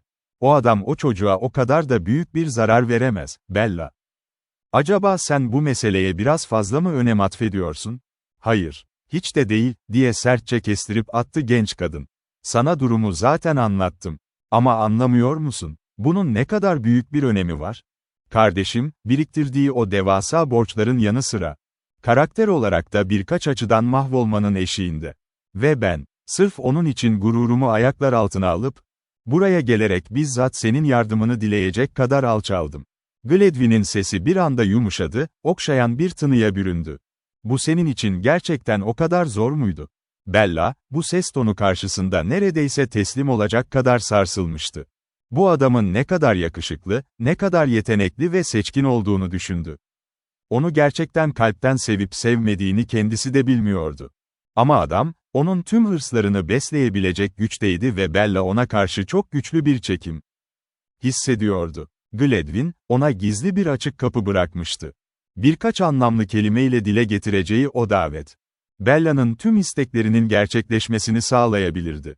Ama ne kadar cazip, ne kadar büyüleyici olursa olsun, Bella o kelimeleri asla söylemeyecekti. O, ne olursa olsun o inatçı gence sadıktı. Jim, onun hayatında her zaman ilk sırada yer alıyordu. Asil ve gururlu bir tavırla, sessizce, "Bu konu artık tamamen dışı kalmış," dedi. "Ben senin elinden gelen her şeyi yapmaya istekli olacağını ummuştum. Birinden bir şey yalvarmak ve karşılığında reddedilmek. Bu benim için çok yeni bir deneyim." Gladwin 1-2 saniye boyunca durdu. Karşısındaki kadını büyük bir takdirle, hayranlıkla izledi. Bella, şu anki o asil ruh haliyle, tüm kişisel duygularını bir kenara bırakarak doğrudan adamın mantığına hitap ediyordu. Aslında tamamen onun evleneceği tarzda bir kadın değildi. Ama Gladwin, bir şekilde zengin bir eş bulmak zorundaydı ve bu evliliğin getireceği faydalar da gün gibi ortadaydı. Yine de, içten içe onun bu isteğine karşı katı kalabilmeyi diledi. Bella sabırsızca, "Peki," dedi. "Cevabın nedir?" "Üzgünüm," dedi Gladwin. "Senin arzu ettiğin gibi bir şey yapamam. Tabii ki seni memnun etmeyi, mutlu etmeyi her şeyden çok isterdim. Ama gerçekten bunun o kadar gerekli olduğunu düşünmüyorum. Bunu bana ikinci kez söylemene hiç gerek yok. Bu sadece zaman kaybı. Bunu seninle tartışmayacağım bile. Zorlukla bizzat yüzleşirim, her neyse. Yani, Batley'i uyarmayacak mısın?" Cevabın kesinlikle hayır mı? Gladwin, genç kadının net ve kesin bir cevapta ısrar edeceğini anladı. Ve çaresizlikle, ilk kez gerçeği açıkça söyledi. Söz konusu bile olamaz. Bu cevap, Bella için tam anlamıyla büyük bir şoktu. Zihninde ani bir ışık parladı. Gladwin'i ilk kez olduğu gibi, tüm çıplaklığıyla görüyordu artık. Zayıf, kararsız ve kendisinden çok daha güçlü bir adamın pençesinde çaresizce kıvranan bir korkak. O an, adama karşı içinde en ufak bir merhamet bile kalmadığını fark etti. Hissettiği tek şey, derin bir tiksinti ve mutlak bir küçümsemeydi. Kardeşi Jim bile korkak değildi. En azından doğru zaman geldiğinde savaşmaya her an hazırdı. "Sen, o adamdan korkuyorsun," diye haykırdı. Gladwin'in yüzü aniden renkten renge girdi, yerinde huzursuzca hareket etti. Bella'nın her şeye rağmen kendisine ait olduğunu, onu elde ettiğini hayal etmişti hep. Ama kadının gözlerindeki o keskin küçümsemeyi görmezden gelmek artık imkansızdı. "Bella," diye yalvardı. "Lütfen kırılma, bana öfkelenme. Karşılaştığım, arkada dönen o büyük zorlukları sen anlayamazsın. Çok fazla şey anlayabiliyorum." Bella'nın sesi titriyordu. Ama ayağa kalktığında yüzü bembeyaz kesilmiş, duruşuna son derece kararlı bir hava hakim olmuştu. "Buraya geldiğimde çok şey bekliyordum. Ama sonuçta hiçbirinin önemi yok. Karşılaşacağımı sandığım en son şey bile kesinlikle bu değildi." Gladwin cevap veremedi. İçinde kırıntısı kalan o erkeklik gururu incinmişti ama söylenecek tek bir kelimesi bile yoktu. Bu kızın gözündeki değerinin ne kadar aşağılara düştüğünü çok iyi biliyordu. Bu gerçek, onun için neredeyse dayanılmaz derecede sinir bozucuydu ama kendini savunacak tek bir etkili hamle bile yapamıyordu. Bella, yavaşça ondan uzaklaştı. Arkasına bile bakmadan kapıya doğru yürüdü. Ve kapıyı arkasından kapatırken sergilediği o kesinlikte, her şeyin bittiğine dair net bir ima gizliydi. Dışarı çıktığında, Bella bu zorlu görüşme için kendini ne kadar hazırlamış olduğunu düşündü. Gladwin ile kardeşi arasında çok keskin bir seçim yapmak zorunda kalmıştı. Ama garip bir şekilde, şu an bunun için neredeyse minnettar hissediyordu kendini. Çünkü az önce, o zamana kadar hayranlık duyduğu adamın nasıl bir anda değiştiğini, nasıl aşağılık ve aciz bir hale geldiğini kendi gözleriyle görmüştü. Adam, onun şaşkın bakışları önünde adeta aniden çökmüş ve buruşup küçülmüştü. Ama en büyük sorun hala çözülmemiş olarak önünde duruyordu. Jim'i kurtarmaktan, hala en az o ilk günkü kadar uzaktı. Bahçedeki diğer misafirlerin arasına dönmek, onun için çok büyük bir irade savaşı gerektirdi. Ama bunu başardı. Orada kaldığı süre boyunca, sergilediği o canlı sohbet, her zamankinden biraz daha cesur. Biraz daha neşeli ve göz alıcıydı. Akşam yaklaşırken, Bella, amaçsızca yükselen yolda yavaş adımlarla yürüyordu. Marple'ın evine doğru ilerliyordu. Yolun bir tarafında, gölgelerle dolu derin bir yarık uzanıyordu. İçindeki taşların arasından ve meşelerin altından bir nehir. Melodik bir fısıltıyla mırıldanarak akıyordu. Yukarıdaki sırta doğru tırmandılar. Meşelerin büyük dalları, batı gökyüzündeki safran rengi ışığa karşı devasa kollar gibi fırlatılmıştı. Düşen yapraklar, kahverengi ve kırmızı parlayan o yapraklar, bir çitin altında kalın bir tabaka halinde toplanmıştı. Yenileri de yavaşça süzülüyordu aşağıya. Ama Bella onları umursamıyordu. Çevresinde olup bitenlerin farkında olmadan, kendi iç dünyasında geziniyordu. Gladwin ile yaptığı o röportajdan sonra, birkaç gündür acı çekiyordu. Hatta Miss Marple ile yaşadığı o keskin karşılaşmada canını yakmıştı. Son zamanlarda kendini kaptırdığı bu durum onu sevindirmişti ama bu arkadaşını fazlasıyla incitmişti. Şimdi etrafına ilgiyle baktı. Yolun daha ilerisinde bir figür belirdi. İnce duruşunu ve güçlü adımlarını hemen tanıdı. Durdu ve bekledi. Lis'le, konuşmak için insanı canlandıran biriydi ve Bella onu görmeyi çok istiyordu. Kısa süre sonra onunla buluştu. Lis'le onu samimi bir şekilde selamladı. Gladwin'in aksine, o gerçek bir adamdı. Kararlı ve becerikliydi. Cömert bir damarı vardı. Sıla'nın bu gerçeğe kızmasından da hiç hoşlanmıyordu. Bella'ya oldukça sert bir bakış attı. "Her zamanki kadar neşeli görünmüyorsun," diye gözlemledi. "Gitmiyorum," diye itiraf etti Bella. "Aslında, sanırım, neredeyse ağlayacaktım." "Sorun ne?" Ses tonu, hem merakını hem de derin sempatisini gösteriyordu. "Ah, sormana gerek yok. Yine Jim. Her yolu denedim ama onunla hiçbir şey yapamıyorum." O oldukça kontrol edilemez bir çocuk. Görünüşe göre yine Batley'e dönmüş. Acaba sorun çıkarmak için fırsat arıyorsam, o iyi adamla mı uğraşmalıyım? Hayır, diye minnetle yanıtladı Bella. Çünkü bu tavır, Gladwyn'in soğukluğundan çok farklıydı. Sadece Jim'i senden ayırmak istiyorum ve bunun gerçekleşmesini istemiyorum. Lütfen onu tutun. Biliyorum, bu senin için hiç de hoş bir durum olamaz. Ara sıra sabrımı deniyor ama. Ne istersem yapacağım, elimden geleni yapabilirim. Ancak Gladwyn'in üzerindeki etkisi benden daha fazladır. Ona sormayı hiç düşündün mü? Kızın yüzü renklendi. Kısa bir şaşkınlığın ardından, güçlü bir öfkeyle cevap verdi. Gladwyn'e yalvarmıştı ama o, yardım etmeyi kesin bir dille reddetmişti. Biliyor musun, dedi Liesl'a bakarak. Sen benim tek gerçek arkadaşımsın. Başka güvenebileceğim kimse yok. Bence bunda yanılıyorsun, diye ilan etti Liesl. Ani bir hareketle, elini koruyucu bir şekilde kızın omzuna koydu. Bella çok üzgün ve hüzünlü görünüyordu. Neyse, endişelenmemelisin. Bir şey yapacağım. Gerçekten, bir şeyler yapılması gerekecek.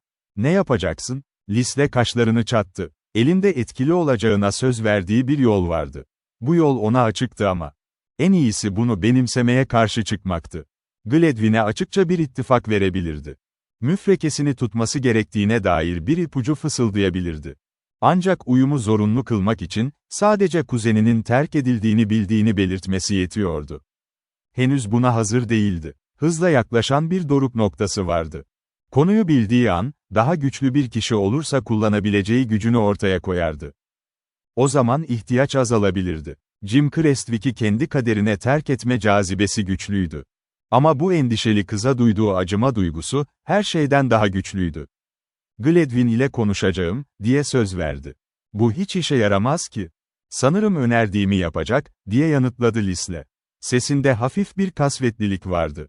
Zihnini rahat tut, Batley'i durduracağım. Bella ona şaşkınlıkla baktı. Gözleri rahatlama ve minnettarlık dolu bir şekilde parlıyordu. Liesl, yapabileceğinden daha fazlasını vaat etmeyecek bir adamdı. Ama iradesini Gladwyn'e nasıl zorlayabileceğini, Bella henüz bilmiyordu. Harikasın, diye bağırdı. Neyse, biri bunu yapabileceğini sorar. "And you, sen çok kararlısın." "Ah," dedi Bella. Ona çok yakın duruyordu. Elini hala omzunda hissediyordu. "Karşılıklı iltifatları değiştirmeyelim. Bunlar çok boş. Ve sen bundan çok daha iyisini hak ediyorsun." Hızla etrafına baktı. "Gözlerini kapat, sıkıca kapat." Liesl ona itaat etti. Bir an için, kızın hafif parmakları göğsünde dinlendi. Sonra, yanağında hafif, sıcak bir dokunuş hissetti. Başını kaldırdığında, Bella 1 metre ötedeydi. Alaycı bir şekilde gülümsüyordu. "Hayal gücüne çok güvenme, o seni kandırmış olabilir," diye uyardı genç kız. "Ama sen mantıklı ol. Gereksiz bir değer vermezsin her şeye. Güven ve minnettarlık çok değerlidir," diye yanıtladı Liesl. "Ancak henüz ikisini de hak etmediğimi belirtmeliyim." Bella bu cevaptan memnundu ama yüzü giderek ciddileşti. Gladwyn'i ellerine almakla, onu ne kadar uzağa sürüklemiş olabileceğini merak ediyordu. O adama kızgındı ama onun acı çekmesine de izin vermeyecekti. "Ne gücün olduğunu bilmiyorum. Ama bunu çok fazla kullanmayacağını umuyorum. Bunu dilemem," diye yalvardı. Sonuçta Jim, yakalanmış olmalı. O adamın pençesinden çıkmış olmalı. Tırnak işareti. "Evet," diye onayladı Liesl. "Bunda hiç şüphe yok." Genç kız hemen onu terk etti. Vadiye doğru yoluna devam etti. Verdiği sözden tam olarak tövbe etmese de, içten içe bir pişmanlık duyuyordu. Onu bu sözü vermeye zorlayan gereklilik canını sıkıyordu. Kendine adadığı bu görev son derece zordu. Hoş olmayan, gerçekleştikten sonra amacına ulaşmasını daha da zorlaştıracak bir görevdi. Onu İngiltere'ye getiren neden de buydu ama ne olursa olsun, bunu gerçekleştirmeye niyetliydi. Tesadüfen, Millicent'in evinde Bayan Gladwyn ile karşılaştı. Oraya çağrılmıştı ve onun yanında rahatsız bir yarım saat geçirdi. Kadın, Liesl'ı nasıl sevdiğini ve yanına çağırdığını çeşitli şekillerde sergilemişti. İçeri girdikten kısa bir süre sonra, ona alışılmadık derecede sıcak bir tavırla hitap etti. Liesl, bu zarif hanımefendinin varlığında kendini bir hain gibi hissediyordu. Ayrıldığında hissettiği şey, sadece derin bir rahatlamaydı. "Endişeli görünüyorsun," diye gözlemledi Millicent. "Öyle hissediyorum," diye itiraf etti Liesl. "Sonuçta, Bu çok nadir bir his değil. Bazen ileriye bakmak zor olabiliyor. Sıkça olur, diye yanıtladı Millicent, gülümseyerek. Ne yapıyorsun o zaman? Biraz durup düşünüyor musun? Kural olarak, hayır. Zorlukları ne kadar uzun düşünürseniz, o kadar kötü görünürler. Genelde en iyisi, devam etmektir. Millicent buna katılıyordu. Kısa süre sonra Lisle oradan ayrıldı. Alışılmadık derecede ciddi bir ruh haliyle Nasmith'in evine doğru yürüdü. Ev sahibi konuyu açtığında, ikisi oturmuş sigara içiyorlardı. Uzun zamandır seni buraya getiren projeden hiç bahsetmedin, dedi Nasmith. Öyle, diye onayladı Lisle. Son konuştuğumuzda neredeyse tamamen iyi durumdaydım. Kanada'dayken sadece Gledwyn'i bulacağımı sanıyordum. Onu bir itirafla korkutmamın yeteceğini düşünmüştüm. Şimdi anlıyorum ki, girişimde bulunduğum şey kesinlikle o kadar basit değil. Seni uyarmıştım, olmayacağını söylemiştim. Haklıydın. Annesini düşünmek gerekiyor. Onu tanımak bir ayrıcalık. O adamı da öyle. Sonra Millicent var. Bir anlamda, neredeyse şimdiden sadık bir arkadaşı. İkisinin de bu açıklayıcı gerçeğe nasıl dayanacağını bilmiyorum. Bu durum, Bayan Gledwyn'i öldürür, diye ilan etti Nasmith. Bir süre derin bir sessizlik oldu. Sonra Lisle yine konuştu. Çok endişeliyim. Atacağım her hareket sonsuz bir belayla sonuçlanabilir. Ama o siyah lekenin üzerinde, çok şey borçlu olduğum adamın anısı var. Birinci. Bunun böyle kalmasına izin veremem. Tüm bunların dışında, başka bir komplikasyon daha var. Genç Crestwick bir şekilde onunla bağlantılı, diye tahmin etti Nasmith. Lisle bunu inkar etmedi. O deli çocuk sanki merkez noktası gibi görünüyor ve tüm işi değiştiriyor. Meraklı, değil mi? Keşke bu sorumluluk omuzlarıma yüklenmeseydi. Şu an ne yapmam gerektiğini tam olarak söyleyemiyorum. Bu mesele beni taciz ediyor, yıpratıyor. Kendini zorlama, gelişmeleri bekle, diyerek tavsiye verdi Nasmith. Senden bilgi çıkarmaya çalışmıyorum. Konuyu bahsetmemin tek sebebi, ev ilçelerinde bir adamın beni çağırmış olması. Birkaç hafta içinde kalkıp seni de götürürüm. Güzel bir yer, adil bir spor var, keyifli bir ortam. Ama gitmek de çok umurumda değil. O zaman kalmayı tercih ederim. İçimde bir his var, belki de burada bana ihtiyaç duyulacak. Buna oldukça memnun oldum, nedenini de açıklayayım. Sen o genç Defne atımı sürdün. İyi bir soydan geliyor ve engelleri aşmak için mükemmel bir hız gösteriyor. Artık onu herhangi bir birinci sınıf etkinliğe dahil etmeyi bekleyemem. Hiç yeterince hızlı değil ve çeşitli açılardan çok pahalı. Ama yakında, yaklaşık 30 mil uzakta küçük, yarı özel bir toplantı yapılacak. Belki de onu hemen eğitime alırsak bir şansımız olur. Atlar hakkında bir şey biliyor musun? Çok fazla değil, diye yanıtladı Lisle. Alberta'da Air üzerinde uzun bir yolculuk yapmıştım sadece. Ama sen Britanya Kolombiyası patikalarımızı gördün. Cayuslarımız genellikle tırmanmak içindir ve ben atları genellikle sadece yük paketlemek için kullandım. Yine de onları seviyorum. Bu işin içinde olmak ilgimi çeker. Nasmith başını salladı. Bir zorluk var. Mahallede onun hızını deneyebileceğim, Gledwyn'in atından başka hiçbir şey yok. Şüphesiz o canavarı sana verirdi. Mümkün, diye onayladı Nasmith kuru bir sesle. Ama benim ona borçlu kalmaya karşı itirazlarım var. Ayrıca Batley, Marple ve Crestwick'in destek almak için paralarını bana yatırmalarını istemiyorum. Ama, bunu düşüneceğiz. Kısa süre sonra uykuya çekildiler. Ertesi gün Lisle, sessiz ve kararlı bir ruh haliyle Gledwyn'i ziyaret etmek için karşıya yürüdü. Clarence kütüphanedeydi. Lisle içeri alındığında, merakla başını kaldırıp yukarı baktı. Lisle hiç vakit kaybetmeden hemen konuya girdi. Jim Crestwick'in son zamanlarda oldukça zorlandığını kesinlikle fark etmişsindir, dedi.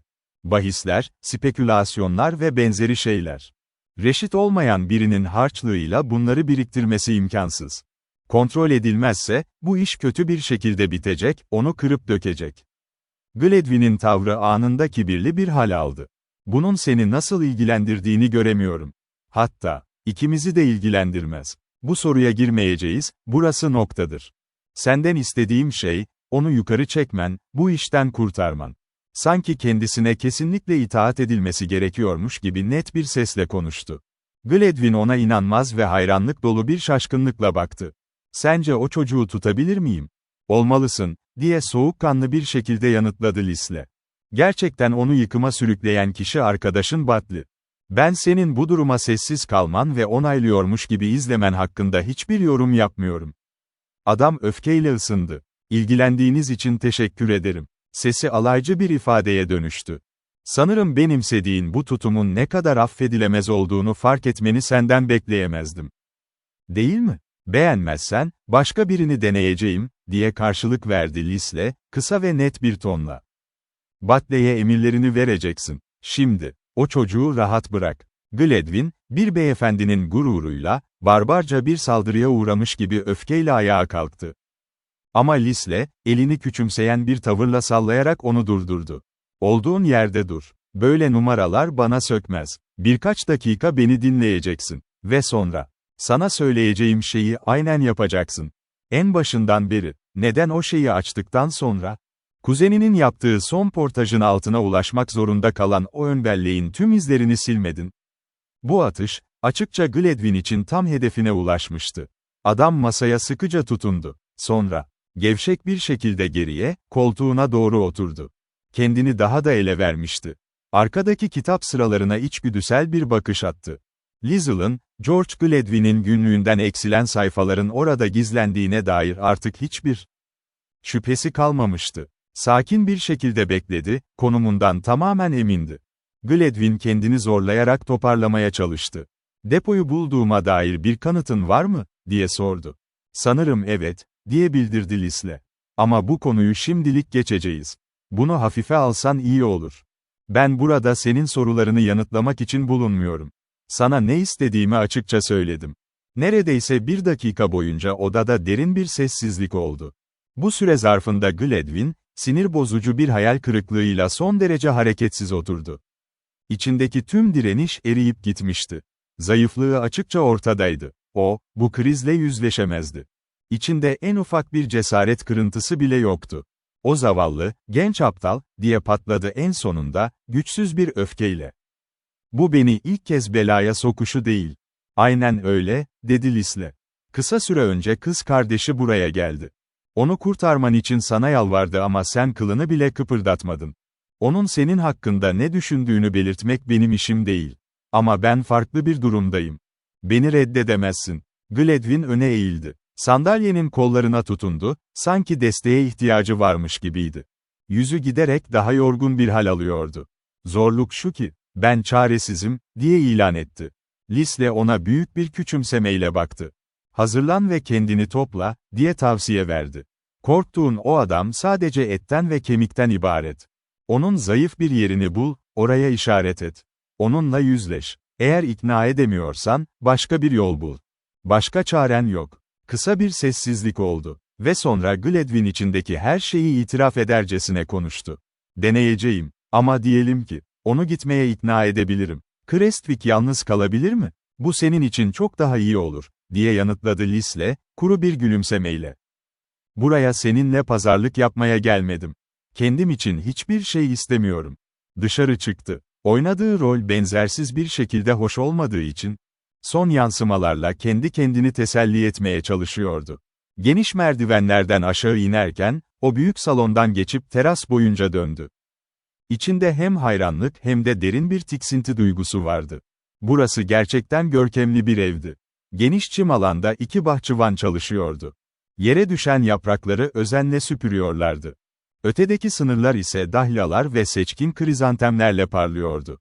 Her detay zenginliği, düzeni ve inceliği fısıldıyordu. Lisle, belki de bu çevreye uyumlu bazı niteliklerin, onurun, gücün ve saygının burada bulunması gerektiğini düşündü. Ancak böyle bir yerin sahibi, sıradan bir cesarete bile sahip değildi. Dışarıdan bakıldığında etkileyici bir figür olan bu adam, Kanadalı Liesl'ın gözünde her şeyini sadece biraz yüzey cilasına ve Londra kıyafetlerine borçlu olan biriydi. Lisle terasın sonuna ulaştığında arkasına baktı. Onu buradan uzaklaştıracak kısa bir yürüyüş yolu, çalılıkların arasından geçiyordu. Binanın bir kanadı, Virginia Creeper bitkisiyle tamamen kaplanmıştı. Solan bir akçaağaç yaprağının muhteşem tonlarıyla parıl parıl parlıyordu. Güneş ışığı çimenlerin üzerine serilmişti. Etrafta asılı duran o huzur hissi, her an daha da güçleniyordu. Böyle bir çevreye sahip olma arzusunun, bu topraklarda yetiştirilmiş bir adamı nasıl harekete geçirebileceğini düşündü. Ama şimdi bu arzu, Gledwyn'i o dürtüyle baş başa bırakmış, kuzenini terk etmesine neden olmuştu. Adam, sadece korkakça bir korkuya teslim olmuştu. Ayak sesleri duydu. Etrafına bakınca, Batley'nin kendisine doğru geldiğini görerek hafifçe şaşırdı. "Az önce Gledwyn'i ziyaret ettin," diye söze başladı Batley. Lisle durdu. Bildiği kadarıyla, bu adamın lehine söylenecek hiçbir şey yoktu. Ancak onun soğukkanlı cesareti, belirli bir samimiyetle dengeleniyordu. Bu, Kanadalı'nın bazen takdir etmekten kendini alamayacağı bir samimiyetti. Gledwyn'dense Batley'i tercih ederdi. "Öyle," diye kabul etti. "Ziyaretinin beni endişelendirdiğini itiraf etmeliyim. Genç Crestwick'e olan ilgini fark ettim. Bu çok açık. Acaba ikimizin de sebebi aynı olabilir mi? Bunu tartışmayacağız. Eğer bana söyleyecek bir şeyin varsa, daha az saldırgan bir tarz benimsemen daha iyi olur." Batley neşeli bir şekilde gülümsedi. "Bir şeylere kızmakta çok çabuksun. Benden neden daha uzun bir sabır beklemen gerektiğini anlamıyorum." "Senden hiçbir şey beklemiyorum," dedi Lis'le net bir sesle. "Bunun bir kanıtı olarak, Gledwyn'e uğradığımı ve ona Jim Crestwick'ten seni uzak tutması gerektiğini söylediğimi belirteyim." Tırnak işareti. Son birkaç kelimede küçük bir hata yapmıştı. Diğer adam bunu hemen fark etti. "Aslında, ona emrettiğini söylemek istedin," dedi Batley. Lis'le cevap vermedi. Batley konuşmaya devam etti. "Gledwyn üzerinde bir tür kontrolün var, bu açık. Tabii ki bu senin için yeni bir haber değil. Ama bu kontrolün tam olarak neden oluştuğunu merak ediyorum." "Neden?" "Birlikte çalışabileceğimiz fikri aklıma geldi de ondan. Ben kart saplamak ya da o türden kirli işlerin hiçbirine girmem." Adam bu sözlerden dolayı tetiklenmiş gibiydi ama içindeki öfkeyi kontrol etmeyi başardı. "Nezaket pahalı bir şey değildir ve bazen oldukça akıllıca olur," diye gözlemledi. "Bu iltifatı sana geri vermeyeceğim. Aslında, senin hakkında en ilgisiz motivasyonları düşünüyorum. Yine de, belki ben sana yardım ederim, sen de bana yardım edersin.